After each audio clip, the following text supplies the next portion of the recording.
Ladies and gentlemen, the very word secrecy is repugnant in a free and open society, and we are, as a people, inherently and historically opposed to secret societies, to secret oaths, and to secret proceedings. And there is very grave danger that an announced need for increased security will be seized upon by those anxious to expand its meaning to the very limits of official censorship and concealment. That I do not intend to permit to the extent that it's in my control. And no official of my administration, whether his rank is high or low, civilian or military, should interpret my words here tonight as an excuse to censor the news, to stifle dissent, to cover up our mistakes, or to withhold from the press and the public the facts they deserve to know.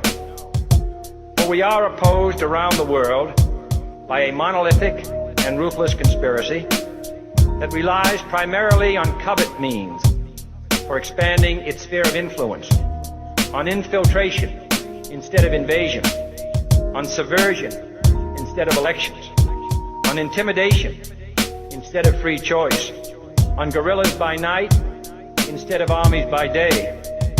It is a system which has conscripted vast human and material resources into the building of a tightly knit, highly efficient machine that combines military, diplomatic, intelligence, economic, scientific, and political operations. Its preparations are concealed, not published. Its mistakes are buried, not headlined. Its dissenters are silenced, not praised.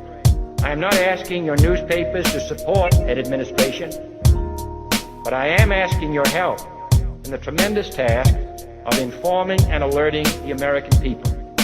For I have complete confidence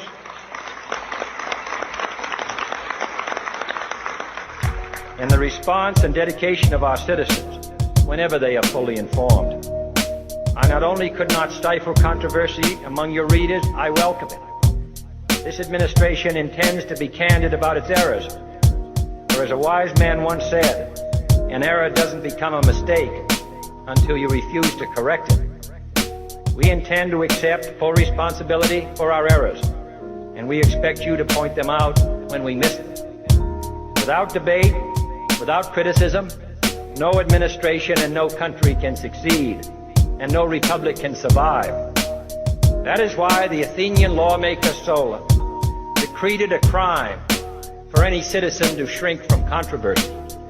And that is why our press was protected by the First Amendment, the only business in America specifically protected by the Constitution, not primarily to amuse and entertain, not to emphasize the trivial and the sentimental, not to simply give the public what it wants, but to inform, to arouse, to reflect, to state our dangers and our opportunities, confident that with your help, man will be what he was born to be, free and independent.